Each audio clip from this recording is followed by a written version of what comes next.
She collapsed on the courthouse steps. The paper slipped out of her hand. It slid down 3 wet stone steps and stopped there, face up, in the cold rain. I was married to that woman for 41 years. And not once in all that time had I ever seen her shake like that. 10 minutes earlier, she was still smiling. She had walked out through those glass doors with the confidence of a woman who believed she had won. The house on Rosewood Court, the money, the children, and my name. My name, dragged across the floor of a room full of strangers who all left believing I was a coward. She thought she had taken almost everything from me, but she did not know what she was holding. The thing in her hand was the one thing that could destroy her entire life, and I just stood there at the bottom of the steps, both hands in my coat pockets, watching the woman who had just walked out of that courtroom with a smile on her face. I need to tell you something before I go any further. I am not proud of how I did this. There was another way, a kinder way. I have thought about that other way at 2 in the morning more times than I care to admit, but I spent 30 years being the man who kept the peace, and in the end I understood something. That peace was never free. For 30 years I was just the only one paying for it. My name is Dale Marchetti. I'm 63 years old and I restore pipe organs. Church organs, the big ones. The ones that take 8 weeks and a crew and a truckload of tin. Louisville born. Germantown raised. Still buy my coffee on Goss Avenue, from the same shop where I bought it when I was 19. My father did the same work before me, and when he died he left me a brass pitch pipe that I've carried in my coat pocket every working day since 1987. I had it with me that morning in courtroom 4 of the Jefferson County Judicial Center, right next to a folded envelope with 3 sheets of paper inside. 3 sheets. That's all it takes. Colleen's attorney stood up and read the terms like a man ordering off a menu. Full possession of the marital residence, valued at $385,000. $96,000 in the joint account split, but split in a way that wasn't a split. Spousal maintenance of $3,200 a month, indefinite. He asked the court to note that my youngest, Hattie, 29 years old and living in the garage apartment behind our house, should have no obligation to maintain contact with me. He said it like it was a formality. Judge Pryor didn't. She looked at me over the top of her glasses. She was maybe 55. And she had the tired, careful eyes of a woman who has watched 1,000 families come apart in the same room and has stopped being surprised by any of it. "Mr. Marchetti," she said, "do you wish to respond?" Behind me, I could hear my mother breathing. Ruthie Marchetti is 88 years old. She ran the choir at St. Elizabeth's for 31 years, and she still sits like a woman who expects a room to follow her count. That morning in the hallway, she had grabbed my wrist with a hand that felt like a bundle of dry sticks, and she'd said, "Dale, you listen to me. You do not have to hand her your whole life on a plate. Fight for one thing. One thing, so you can look at yourself." And I'd kissed the top of her head and said nothing, because if I'd said anything, I would have said all of it, and it wasn't hers to carry. If you've ever had to stay silent in front of someone who loves you, because telling them the truth would break something in them you couldn't fix, you know, the specific loneliness of that. It's not the loneliness of being alone. It's the loneliness of being surrounded. I stood up. My knees cracked. I said, "I accept all terms, Your Honor. Give her what she's asking for." Nobody moved. My attorney, Priya Raghunathan, put her hand flat on the table in front of her, which is what she does instead of swearing. She's 34. She went to law school at night while working the front desk of a hotel on Broadway, and I had hired her 3 weeks earlier, precisely because she was hungry, and precisely because I intended to tell her nothing. "Your Honor, may I have a moment with my client?" "You may not," I said. "I'm certain." Judge Pryor set her pen down. "Mr. Marchetti, I want to be very clear. You're waiving a claim to equity in a home you've paid on for 26 years. You're accepting a maintenance obligation with no end date. This is unusual, and I want it on the record that you understand it. I understand it better than anybody in this room." She held my eyes for about 4 seconds. I think she almost asked. I've wondered since whether she went home that night and told somebody about the man who gave away his house without blinking, and whether she ever found out why. The gavel came down like a dropped hammer on a hardwood floor. And here's the part I want you to sit with for a second. Everyone in that room felt sorry for me. My own mother felt sorry for me. There is a particular flavor of humiliation in being pitied for a decision you made on purpose, and I chose to swallow every ounce of it because pity was the cheapest thing I would pay that day. I want to go back now, because none of this starts in a courtroom. It starts at a blood drive in a church basement. It was a Sunday in September 2 years back. Street Elizabeths ran a drive in the parish hall, folding tables, orange cookies, the whole thing. Hattie came with me. She's my youngest, 29. And she repairs violins for a shop off Bardstown Road, sets sound posts, rehairs bows, that kind of work. Small hands. Dark hair she wears, twisted up with a pencil through it. She'd been donating since she was in high school, because she liked the idea of a piece of her going somewhere useful. She handed me her donor card to hold while she rolled her sleeve. A positive. I stood there holding that little plastic card, and something in my chest went very quiet. Because I'm O negative. My father was O negative, my mother is O, and Colleen is O positive. I knew that because she'd carried a card in her wallet since her gallbladder surgery in 2004. 2 O parents don't make an A child. That's not an opinion. That's not a superstition. That's just how it works. And I'd known how it worked since a 10th grade biology class in 1978. I put the card in my shirt pocket and I said, "Hold still, sweetheart." Then I went out to the parking lot and sat in my truck for 40 minutes. I want to be honest with you about what I did with that for the next 11 months. I did nothing. I filed it. I told myself cards get printed wrong. Labs mix up samples. Maybe my own card was wrong. Maybe I'd misremembered Colleen's. I have a good life, I told myself. I have 3 kids and a wife and a workshop and a job I love. Do not take a crowbar to that over a piece of plastic. If you have ever known something and chosen not to know it, you are not weak. You're human. The brain will protect a house it lives in. What broke it was rain. The roof over the back bedroom started leaking in August, and I went up into the attic with a flashlight to trace it. Behind the Christmas boxes, there's an old cedar chest that belonged to Colleen's mother, and I moved it to get to the joist, and the lid came half off in my hands. Ticket stubs. A church bulletin. A menu from a place on Frankfurt Avenue that closed in the 90s. And a photograph. Square. Faded orange, the way those old prints go. Colleen, in a yellow dress at somebody's derby party. A man's arm around her waist. Her head tipped back, laughing in a way I hadn't seen her laugh in a very long time. I did not recognize him. I sat up there in that attic in 95-degree heat holding a photograph I'd never seen, and the thing that hit me wasn't rage. It was arithmetic. Because I'd flipped it over and somebody had written the year on the back in pencil, and the year was 1996, and Hattie was born in October of 1996, and in January of that year I had been in Wheeling, West Virginia for 8 weeks, rebuilding a kilgan for a Catholic church that had let the water get to it. 8 weeks. And I remembered this is the part that still gets me. I remembered Colleen calling me and telling me not to rush home. "Take the extra time," she said. "Do it right. Do the work." I remember being proud of her for understanding my trade. I thought she was being generous. I hired a man named Odell Fry that September.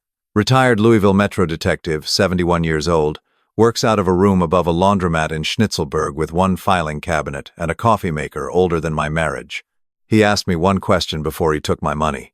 "Mr. Marchetti, if the answer is the one you're afraid of, what do you do with it?" I told him I didn't know. "Then think about that first," he said. Because I've had 4 men sit in that chair, and only one of them was ready. He took 6 weeks. He came back with a folder and he laid it out on the table 1 page at a time, slow, like a man dealing cards to somebody he doesn't want to beat. Withdrawals from an account of Colleen's I didn't know existed, always during my out-of-town jobs. A name, Gil Fontaine, a regional sales rep for a piano and organ supply house out of Cincinnati, who had done business with 3 churches I'd worked in. A man who had every legitimate reason to be in the same buildings I was in. That's the detail that put me on the floor. He wasn't a stranger she met at a bar. He was a man who moved through my world. And then Odell turned another page and said, "There's a second thing, and I need you to hear it sitting down. Nadine, my eldest, 36 years old, charge nurse in an emergency department. The one who calls every Sunday. The one who remembers everybody's medications and everybody's birthdays. The child I have privately, guiltily thought of my whole life, as times the one who came out most like me. A swim coach at the Y in 1989. Terrence Ballou, I asked about Wesley. My middle boy, 33, who has been in and out of trouble with money since he was 20, who once took out a loan against a truck that wasn't his, who has never in his life been able to look at me for longer than 3 seconds. Odell checked his notes and said the timeline for Wesley was clean. Do you understand the shape of that? The 2 children who made me proud weren't mine. The one who broke my heart was, Odell gave me the name of a lab, Meridian Genetic Services, out on Shelbyville Road. He explained how it's done. A toothbrush, a coffee cup, a cloth. I got Wesley's from a mug he left in my shop. I got Nadine's from a water glass she used at Thanksgiving. And I washed every other dish in that house that night with my hands shaking so hard I broke a bowl. Hattie's I took from the chin rest cloth she keeps in her violin case, the one she'd used since she was 11. I have never felt lower than I did in that garage apartment, stealing from my own daughter. 11 days. Then a woman named Dr. Nora Ellery called me on a Tuesday afternoon while I was parked outside a hardware store on Preston. She was kind. She had clearly done this before. She said Wesley was confirmed as my biological son at greater than 99.9%, and that neither Nadine nor Hattie showed any biological relationship to me. I said thank you. I remember saying thank you. Then I sat in that parking lot and watched a kid load mulch into a hatchback for what must have been an hour. Here's what surprised me, and I've thought about this more than any other part. It didn't change one single thing about how I felt about my daughters. Not one. Nadine was still the woman who slept in a chair beside my hospital bed when I had my gallbladder out. Hattie was still the little girl who learned to sand a fingerboard sitting on an upturned bucket in my shop. The love didn't move an inch. What moved was Colleen, because for 41 years I thought I was married to a woman who could be sharp, who could hold a grudge, who liked to be right, and who was, underneath all that, the person standing next to me. And I learned in a parking lot that I had been married to somebody I had never once met. Somebody who could sit across a kitchen table from me every morning for 3 decades, hand me the salt, ask about my day, and never once let it cross her face. That's not an affair. An affair is a wound. This was an occupation. And then this is the part that makes me believe in something 6 weeks later, before I'd said a word to anyone. Colleen filed for divorce. I still don't know exactly what she sensed. I'd been careful. But something in me must have gone quiet in a way she could feel, the way you feel a change in air pressure before weather. And rather than ask me what was wrong, she went on offense. She hired a lawyer. She told her sister I'd become cold and strange. She told Hattie I'd been asking inappropriate questions about the family. And 2 weeks before the hearing, she stood in our kitchen, the kitchen where we'd fed 3 babies, and screamed at me that I would never see the kids again, that I'd get nothing, that I'd end up alone. Elitia, I want to be honest with you. If that were you, standing in your own kitchen with the truth folded in your coat pocket while somebody accused you of abandoning children you'd raised, I don't know if you could have kept your mouth shut. Most days I don't think I could do it again, but I wanted to see how far she'd go. I needed to know exactly what she believed she was entitled to, because a person's true size shows up in what they'll take when they think nobody's counting. Which brings us back to the steps.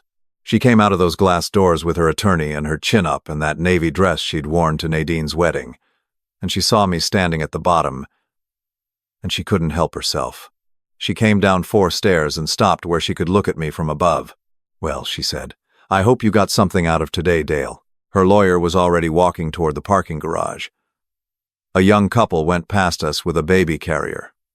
Somewhere down on 6th, a bus hissed and pulled away. I remember all of it, because I had rehearsed this moment about 200 times, and now that it was happening, I was noticing the weather. I did, I said, and I took the envelope out of my coat. What is this? It's the last thing I'm going to give you. She opened it standing up. She's farsighted, so she held it out at arm's length, and I watched her eyes go across the letterhead, and then down, and I saw the exact second she stopped reading like a person and started reading like an animal. She went back to the top. She read it again. Her mouth opened. Nothing came out. Dale. Don't. Dale. Where did you? October, I said. I've had it since October. And that's when her legs went. Not dramatically. She just sat down hard on the second step and the papers went out of her hand. And she made a sound I had never heard her make in 41 years, a sound like something being let go of. Here's the thing I have to say, and I know some of you won't want to hear it. I didn't feel triumphant. I stood there, and I felt like a man who had knocked down a wall in his own house.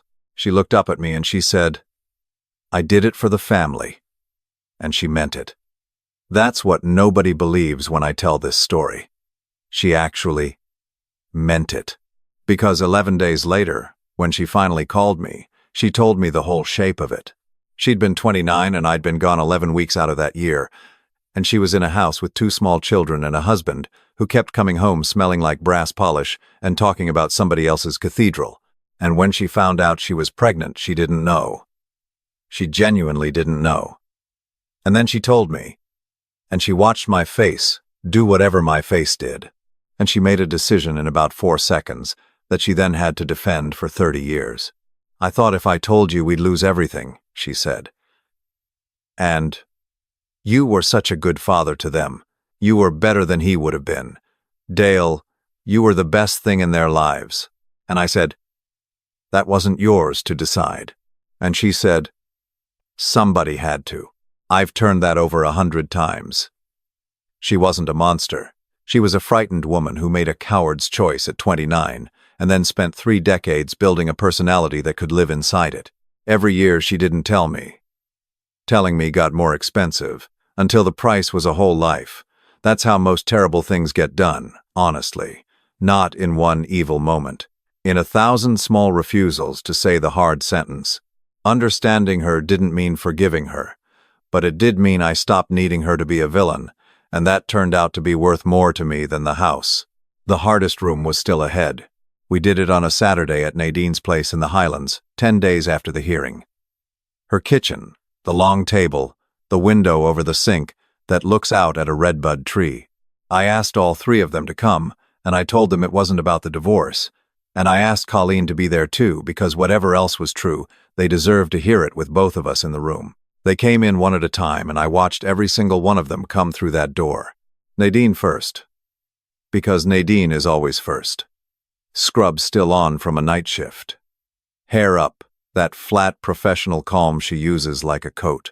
She set her keys down and asked if anybody wanted coffee, because that's what she does when she's afraid she performs usefulness. She told me months later what she was thinking in that moment. She was thinking, whatever this is, I'll handle it. I always handle it. That's my job in this family.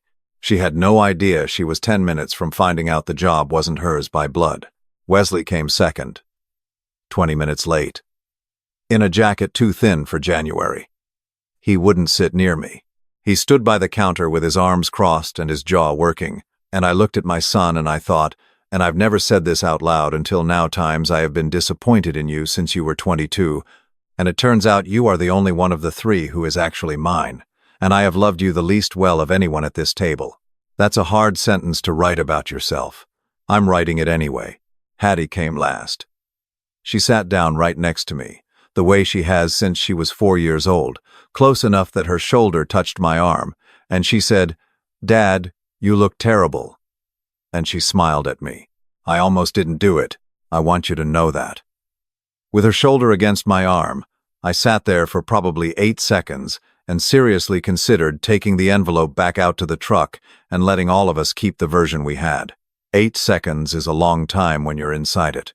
Then I put the papers on the table. The refrigerator hummed. Somebody's phone buzzed and nobody looked at it. Colleen was at the far end with both hands flat on the wood, staring at a spot about 6 inches in front of her fingers, and she did not move for the entire first minute. I said, 2 years ago I found out something, and I checked it. And then I checked it again. because I didn't want it to be true. Nadine. Hattie. I am not your biological father. Nobody said a word.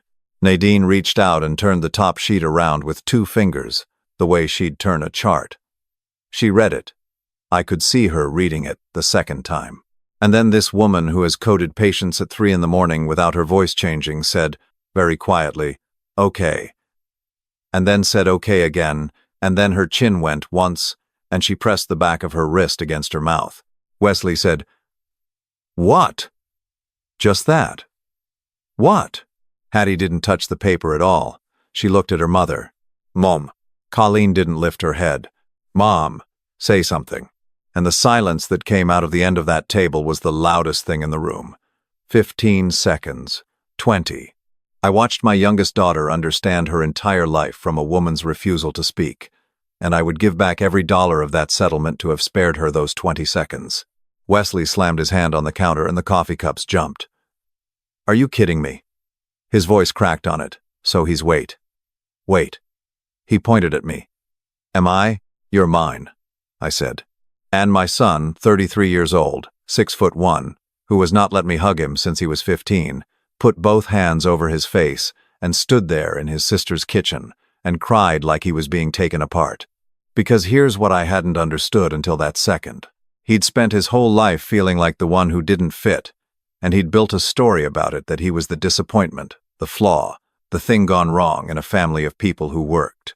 And what he found out that morning wasn't just that I was his father, it was that his exile had been self-issued. Nobody had ever put him outside. He'd walked out there on his own and locked the gate behind him. Nadine said, How long have you known? 14 months. You went into that courtroom knowing. Her voice went up for the first time. You let her, Dad? You times let her. I did. Why? Because I wanted to know who she was when she thought she'd won. I looked down the table. And because I didn't want any of you to ever wonder whether I told the truth to get something, I gave away everything first, so that when I said this, it couldn't be about money. I don't know if that was wisdom or pride. I still don't. Ask me on a different day, and I'll tell you it was pride. Hattie hadn't spoken in 4 minutes. She was looking at her hands, and then she turned to me and asked the question that I will hear for the rest of my life. Do you still love me? If you've ever had to ask somebody that out loud, in a room, with people watching, then you already know why I'm telling this story at all. That question doesn't come from doubt. It comes from a place underneath doubt. The place that has always suspected that being loved was a clerical error somebody would eventually catch. I got up. I went around the table. I got down on one knee beside her chair, which at 63 is a whole production, and I took both her hands. Hattie, when you were 7, you sanded through the finish on a violin top that was worth more than my truck. Do you remember what I did? She was crying too hard to answer, so I said it for her. I told you we'd fix it together. And we did. It took us 4 months.